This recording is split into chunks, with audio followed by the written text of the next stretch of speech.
Hello and welcome to the book review segment. Today, the first day in the month of January, of course, a brand new year 2020.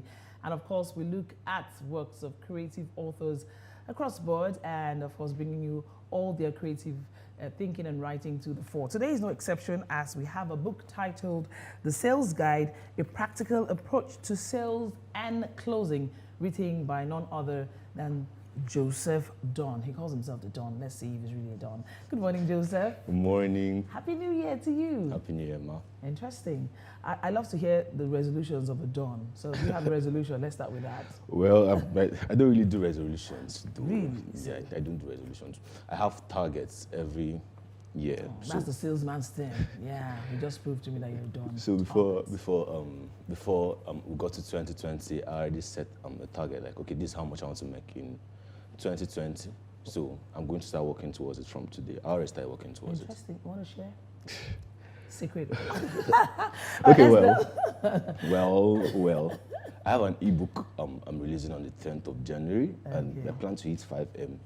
5M. With that ebook in 3 months. Is really a sales guy selling the book that's not even out yet. So please, before I start charging you for the advert, let's delve quickly into your book. The Sales Guide, A Practical Approach to Sales and Closing. Tell us about the book. Well, so this book, I wrote it specifically for people that are starting out in business, and people that have been in business for a while, but they find it difficult selling or convincing people to buy from them. You know, there's this Nigerian, I saw this meme somewhere. Somebody said, I want to buy something, and the owner of the shop convinced the person. The person said, okay, no problem, I'll get back to you. And then the owner of the shop hooked the person on his shirt. I said, swear that you get back to me. Because Nigerian salesmen or business owners are scared of the I'll get back to you term. But they don't know that it's actually a customer objection. Yeah, that if you know how to handle customer objections, then most of the time you can bypass customers when they say, I'll get back to you, and then you can convince them to buy from you. Interesting. You gave us like a detailed analysis as to the steps you can take. Some of the things, what are the do's and don'ts of sales, as listed in this book?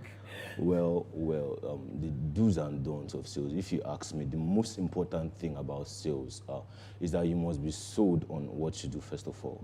Okay, because if it's when you're sold on what you do, it's when you're sold on your product or service that you can be able to now convince another person to buy from you. But if you don't believe in what you do first, so when I teach people sales, what I teach them first is that, first of all, you have to be selling something that is worth it. Then next thing is that you have to believe beyond reasonable doubt that what you're selling is actually worth the amount you're charging. It's actually valuable. Yeah, then you can be able to convince another person to buy. So what do you make of some companies that just force people, so to speak, to become automatic salesmen? Because from your book, I mean, you actually said, you actually confused me in a way, that people are not born salespersons. You can learn. You know, while we see people like, okay, as a human being, you also made mention of the fact that our everyday life, our conversation, we're like salesmen because, you know, having to convince one, even made an analogy of a guy trying to toast the babe. I wonder how I'm selling. We're not commodity. Well, that's selling. That's selling. So how do some companies make the mistake of wanting to feel everybody's a marketer or a salesperson? Okay. Well, I'm building a company and I'm into the design industry and all. And every one of my team members are going to know how to sell. It's not really difficult. The whole point is getting them to believe in the vision of the company and believing in what the company stands for. If they are convinced, then they can convince another person to do business with you. Talking about convincing, this slogan of you being able to sell ice to Eskimos, you know, like, I mean, I feel like it's not like I'm twisting, or what kind of strategy would make one really be that, you know, productive even in that sphere, you know, going by that analogy? Well, you do bad selling something that people don't need. Okay, for example, if you're in a desert, and then you've been in that desert walking around in circles for, let's say, 3 days, you're famished, you're very thirsty, and you have $150,000 with you, and then finally, you're almost fainting, and then you sight a hut, okay, and then you're getting close to that hut, and they have water, they have food, but they say that they are going to charge you $150,000. At that point in time, you're going to let that money go because the water and the food is more valuable than the $150,000 in your pockets right now. If you don't take the water and food, you're going to die. Okay, so when selling products or services, I usually advise people to sell to a hungry market already. Don't sell what people don't need. But what in a situation where you don't have a really hungry market, and of course the competition is swift, really tough, and you need to just sell? Well, there's a market for everybody. Really. But there are no hungry markets for everybody. I'm just saying. That is why you shouldn't just sell anything. You should consider where you are.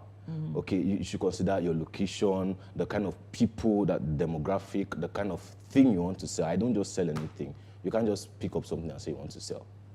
So what's like the key thing for you? Because you made mention of the fact that you might start off the sales, but closing is a big deal. Yes. So give us some of those stuff. Not everything, so they can go and buy the book anyway.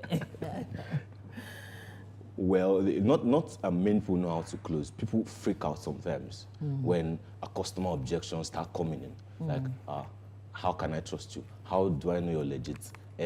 Are you sure you're not scamming? Because especially when doing business online, I've been selling online for like 4 or 5 years now, and then I found out that because of the activities of other people, we don't have trust again. So because people have, you see these memes on social media, what I ordered versus what you got. Really annoying these days, trust me. So really, people don't usually trust per se. So that is a huge wall to bypass. Okay, so you have to now be really confident in what you do, and then have adequate knowledge of your product and service, and know how to portray value and convince somebody to buy. So we're in a new year. I mean, every business, if you have fantastic products and services and there are no sales, it's like you're wasting your time. So what are those advice, I mean, we want to give out to salesperson out there so that they can break even or even surpass the expectation in the new year? Well, it depends on where you're selling. If you're selling something online, this new year, you have to sell things that people need, first of all. And then you know that the world is full of distractions. So like I shared on advertising, a little on advertising in my book, and I talked about how you have to be able to attract attention, first of all. Okay, because you know, Grant Cardone usually says, somebody says, money follows attention. Okay, and if you're not able to attract the adequate attention to your business, to yourself, you rarely make money. Okay, so we are scrolling on Instagram, yeah, and then that thing that makes us to stop and say, oh, okay, I want to look at this, because you can see 1 million ads in a day, okay, but so your ad has to be catchy enough, able to attract somebody's attention, and then when your ad is able to attract attention, the next thing that should follow is your offer. Is your offer worth it? Okay, you have attracted my attention. Is your offer worth it to me? So after that, then how am I going to pay? How am I going to? So if really you can get the attention part right, get your offer right, then it shouldn't be really difficult to sell. Others will tell you sealing a deal is one thing, keeping that so that the deal keeps coming, because they'll tell you it's very difficult to get to the top. Sustaining it is really a big deal. Oh, yes, true. Well, I also share in my book, I talk about delivery and fulfillment when I talk about the sales process. Okay, because the sales process doesn't just end in closing. Many people think that, okay, I've closed this client, I can now do anyhow. There's something I call user experience, okay, and user experience is key in business. Now, no matter how good you are, if you don't give your customers a good user experience, you will never have a repeat business. All right, because of time, you also deal in Bitcoin, and that is one market that Nigerians have not really embraced. How have we? I mean, you've not really closed it. So what's holding you, or how have we embraced that in our country? Well, Bitcoin it's not quite new in Nigeria. If you ask me, if you check the statistics, yeah, there are a lot of Bitcoin users in Nigeria. In fact, the person that introduced me to the crypto space, Chris Arney, is doing a documentary, kind of how Bitcoin in Nigeria, how Bitcoin has made many people millionaires in Nigeria. Okay, so Bitcoin is something that's come to stay actually. But we've not really embraced it. So we've not embraced it to do more, so I can close the deal in a very quick way. We've not embraced it because there's really a knowledge gap. Okay, there's a knowledge gap. If there's adequate knowledge on it, then you won't be scared. All right, so let's talk about you. I mean, this is your first book? This is my first hard copy book. Yes. First hard copy book. You have several e-copies, and you also go for trainings and all of that. Yes, I do. So what inspires your writing? I also look at your writing style. You went so casual and using all of the slogans. Was it deliberate? Well, yes. I don't like sounding spooky. kind of, you know. Something that puts me off when I read some books is the writers, something you're going to use 1 page, 2 pages to say, use 10 pages to say it, and then tell us stories and such. I like being direct. I like being understandable. And using some of the yes. kind of slangs that young people understand. Yes. Well, so how do we like get this book? Speaking to my target market. So if you go to my website, www.iamjosephdon.com/TSG. TSG is the sales guide. Okay, then you get the book. So all right, thank you so very much for starting the year with this insight. Grab a copy of this book. You might just be sealing all of the deals that you were unable to do in 2019. Thank you so very much for coming. And of course, Happy New Year. Thank you. Our very first author for the year 2020. Congratulations. Thank you very much.